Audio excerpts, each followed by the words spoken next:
আল্লাহ তো বলছেন ওয়া আমানা ওয়া আমিলা আমালান সালিহা, ঈমান আনার পরে নেক কাজ করা লাগবে।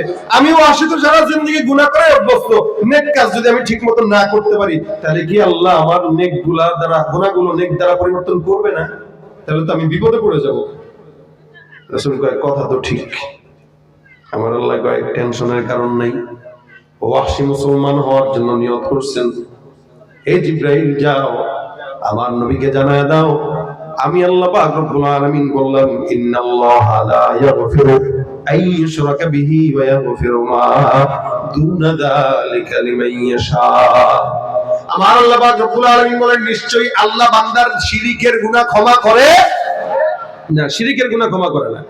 আল্লাহকে বাদ দিয়ে অন্য কাউকে মানা, আল্লাহকে বাদ দিয়ে অন্য কারো কাছে চাওয়া, আল্লাহকে বাদ দিয়ে অন্য শরীক করা, এগুলো শিরক। এরকম গুনাহ আমাদের সব যত গুনাহ আছে ইয়াগফিরু লিমান ইয়াশা, যাকে চায় তাকে ক্ষমা করে দেয়। আল্লাহ পাক এই আয়াত নাযিল করলেন ওয়াহশীর জন্য, পর পর দুইটা আয়াত আমার আল্লাহ নাযিল করে দিলেন, সুবহানাল্লাহ।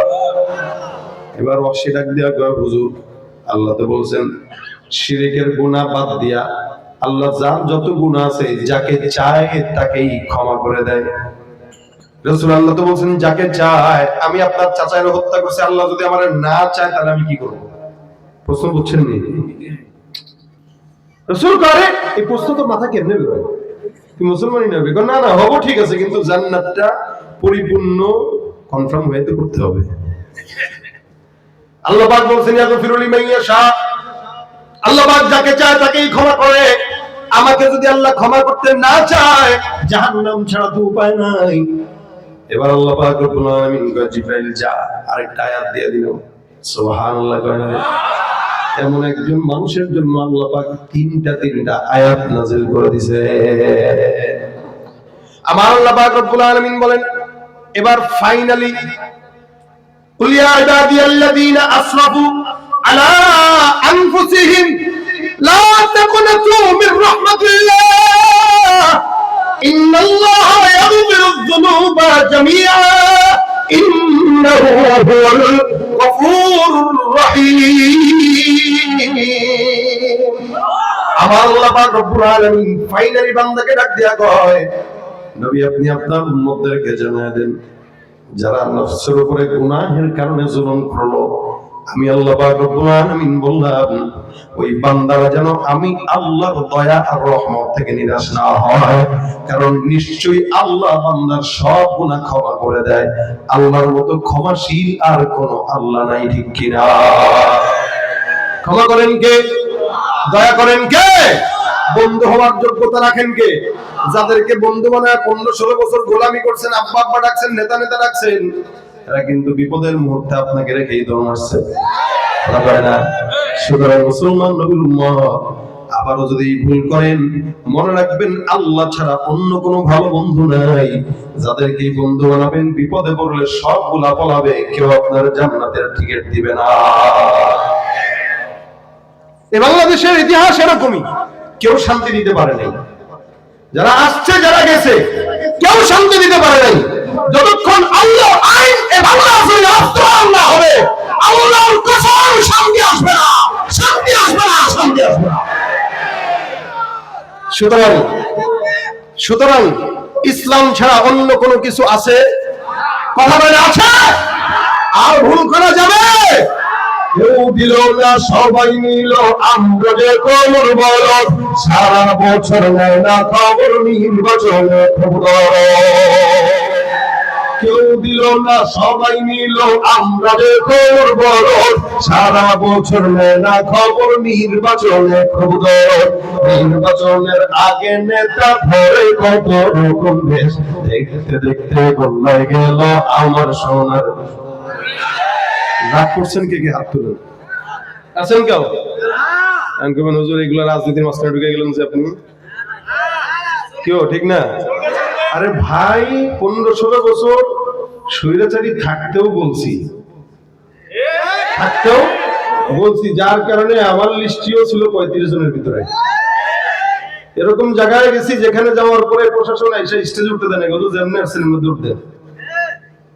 তাহলে এখন কি আর সুযোগ আছে কোন চিন্তা ভাবনা করার? আছে? আর বলেন আগেই তো করিনি, এখন কারো দেখে করবো।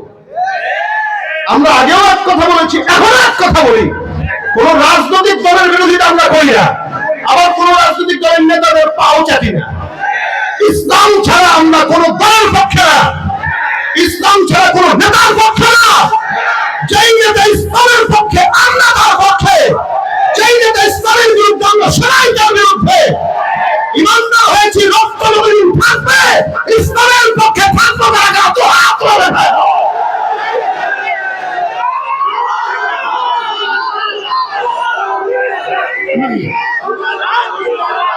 আল্লাহ পাক আমাদের এই জোশকে কবুল করে বলেন আমিন। যাদের হাতে যায় ক্ষমতা, দেশের বাপের ভিটা, রাখতে চেয়ার শুরু করে বিদেশিদের পাচাটা।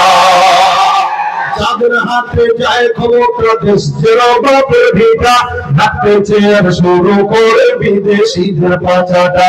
বিদেশিদের কথা মতো চালায় ওরা নিজের দেশ, বিদেশিদের কথা মতো চালায় ওরা নিজের দেশ। দেখতে দেখতে গোল্লায় গেল, দেখতে দেখতে গোল্লায় গেল আমার সোনার, ঠিক কিনা? তাহলে ভাইরা আমার, ইসলামের জন্য থাকবেন তো ইনশাআল্লাহ। ইসলাম ছাড়া শান্তি আশা করা যায় না। এই জন্য আল্লাহ পাক রব্বুল আলামিন আগামীর বাংলাদেশকে কোরআন সুন্নাহর বাংলাদেশ বানায় দেবে ইনশাআল্লাহ। বহুত সম্ভাবনা আছে। যুবকরা যেভাবে দাঁড়িয়ে গিয়েছে, আলহামদুলিল্লাহ, আশা করা যায় যুবকরা ইসলামের পক্ষে থাকবে তো সমাজের উন্নয়ন হবে। এই এলাকায় যদি গানের অনুষ্ঠান হয়, নোংরামি হয়, 20 জন যুবক একসঙ্গে দাঁড়া যাবে, দেখবেন নোংরামি ছড়ে গেছে। যেভাবে বই মেলা থেকে বইকে নিষিদ্ধ করা হয়েছে, এদেশে যুবকরা দেখিয়েছে, যুবকরা এবং জনগণ একসঙ্গে হয়ে গেলে ইসলামের জন্য অনেক সহজ হয়ে যায়, ইসলামের কাজ করা সহজ হয়ে যায়। ইসলামের কাজ করা শুধু হুজুরদের দায়িত্ব না, আপনাদের দায়িত্ব, ঠিক না? আলহামদুলিল্লাহ, আল্লাহ আমাদেরকে ইসলামের জন্য কবুল করে বলেন আমিন। তাহলে ভাইরা আমার, আল্লাহ পাক বান্দাকে কতটুকু মহব্বত করেন, যার কারণে একটার পর একটা 3টা আয়াত আল্লাহ পাক নাযিল করে বলেন, বান্দা টেনশন নাই, গুনাহের কারণে অন্তরের সঙ্গে নিজের নফসের উপর জুলুম করছো, কোনো পেরেশানি নাই, আল্লাহ পাক আছে, নিশ্চয়ই আল্লাহ পাক ক্ষমাশীল। ওয়াহশী রাদিয়াল্লাহু তাআলা আনহু এই আয়াত দেখার পরে বলতেছে যে হুজুর, আমার তো এটা পছন্দ হয়ে গেছে আয়াত।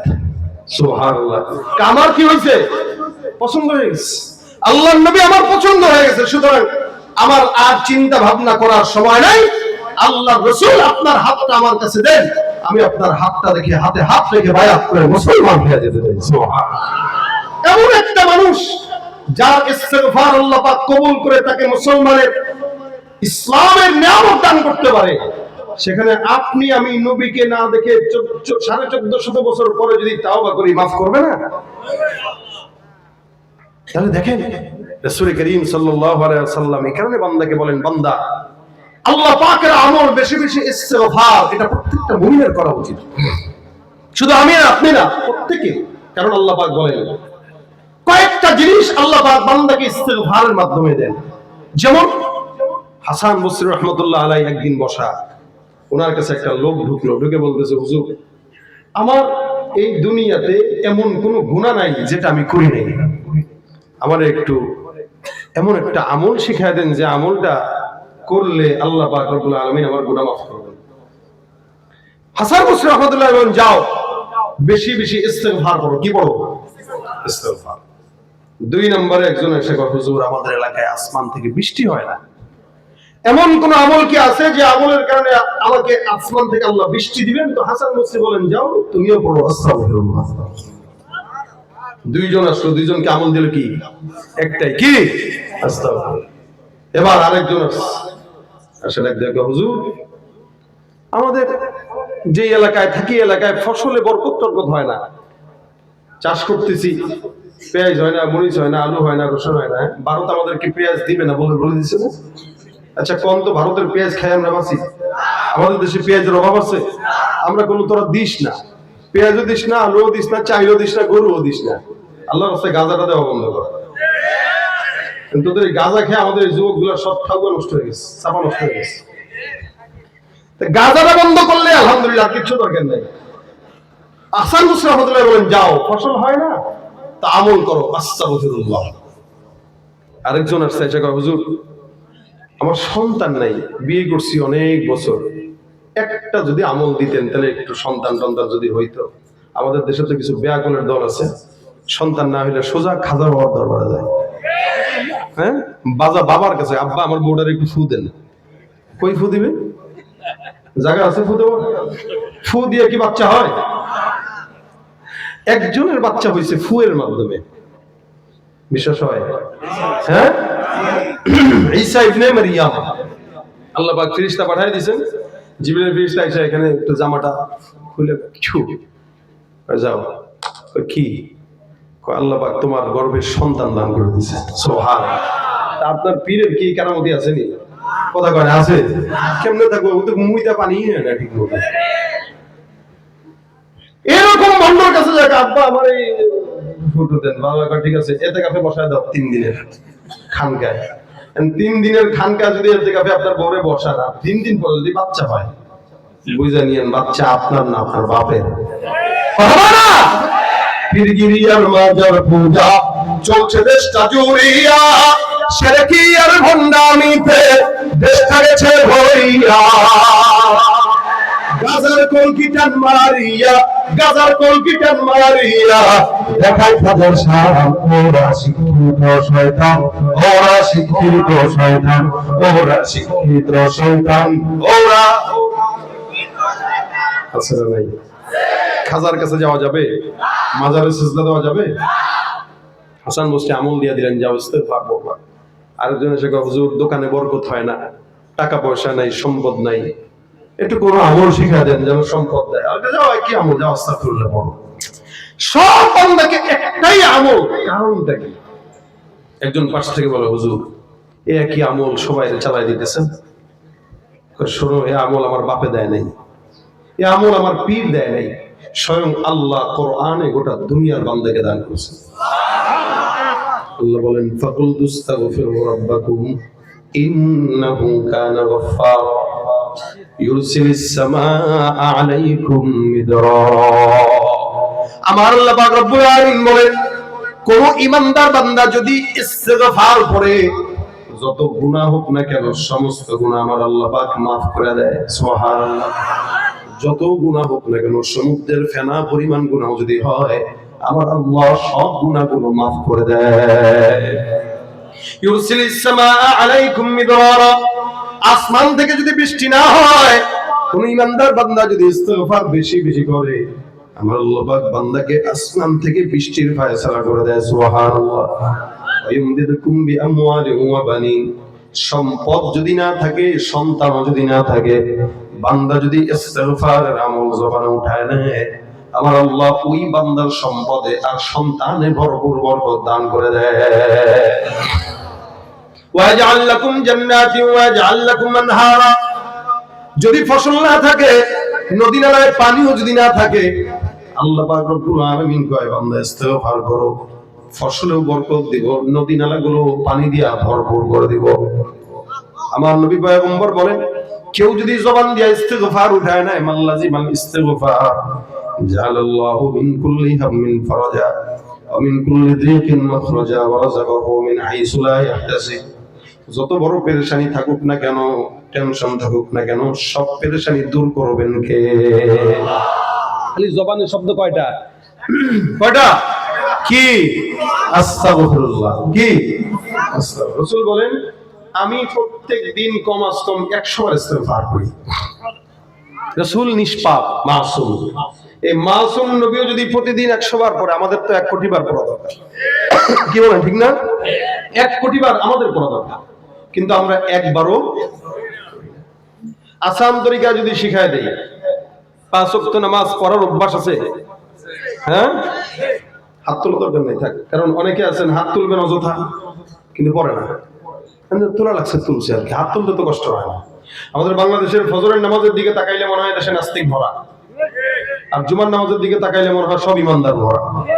জুমার নামাজে 5 তলা মসজিদও জায়গা হয় না, আর ফজরের নামাজে 5টা লোকও হয় না। এই জন্য বললাম, তো যদি যাদের নামাজ পড়ার অভ্যাস আছে, প্রত্যেক নামাজের পরে 20 বার করে পড়লে 100 বার। আপনি যদি প্রতিদিন ইস্তেগফার করেন, যত নিয়ামত দরকার সব নিয়ামত আল্লাহ দান করবে। ব্যবসায় বরকত হয় না, পেরেশানি কাজ করতেছে, চাকরি হচ্ছে না, দুশ্চিন্তা আছেন, মামলা মোকদ্দমার ঝামেলা আছেন, বিবির সন্তান হয় না, নেককার সন্তান দরকার, বিবি কথা শোনে না, যা দরকার আমল আস্তাগফিরুল্লাহ। রাজি আছেন পড়তে ইনশাআল্লাহ? ভাইরা আমার রাজি আছেন ইনশাআল্লাহ?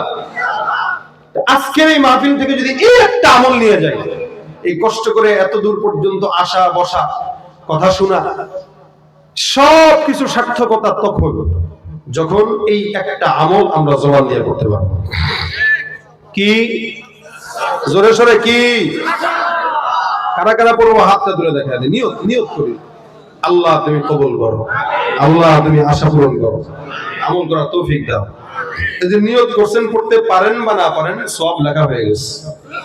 রাসূল বলেন কেউ যদি নিয়ত করে নেক কাজের নিয়ত করলো কিন্তু কাজটা করতে পারে নাই, কাতাবাল্লাহু লাহু হাসানাতান কামিলা, আল্লাহ পাক পরিপূর্ণ সওয়াব বান্দার আমলনামায় লিখে দেন। এইজন্য আজকে থেকে আমলটা করব তো ইনশাআল্লাহ, ইনশাআল্লাহ, ইনশাআল্লাহ আল্লাহ তৌফিক দান করবেন। আমাদের আজকের এই মজমায় যারা সহযোগিতা করেছেন, টাকা দিয়ে, শ্রম দিয়ে, মেধা বুদ্ধি দিয়ে, প্রত্যেকের সহযোগিতা সার্থকতা এই জায়গাটায়। এজন্য আমরা দোয়া করব। আর মাহফিলের সেক্রেটারি সাহেব আমাকে অনুরোধ করছে একটা সঙ্গীত শেষমেশ গাওয়া। এখন আপনাদের যেহেতু চলে যাওয়ার তারা আছে, আমি আর গাইলাম না, আমি মনোযোগ দিয়ে দিচ্ছি। বুঝে যাচ্ছে যে চলে যাচ্ছে, বুঝে উঠছে। ভাই দেখেন, আমরা সারা বছর প্রোগ্রাম করি, ঘুমের টাকাটা আমার, আর দৌড়ায় না। চিন্তা করছেন অবস্থা? সেই গতকাল চট্টগ্রাম বিভাগে ওয়াজ কইরা ঢাকায় আইসা ফজর নামাজটা পড়া ৩-৪ ঘন্টা ঘুম দিয়ে আবার 10টায় এক মাদ্রাসার অনুষ্ঠানে গেছি। ওখান থেকে দিনের বেলা কাজ, এরপরে আবার প্রোগ্রাম, এই রওনা দিয়ে এই পর্যন্ত আইসা আবার যাবো বাসায়, কালকে আবার সকাল 10টা আরেক মাদ্রাসার প্রোগ্রাম।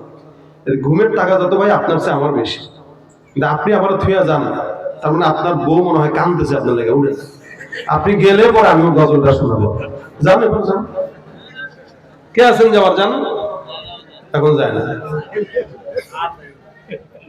বেহায়া ওয়াজ শুনতে আসছে, মুনাজাত না দেয়া যায়? মুনাজাত দরকার নেই।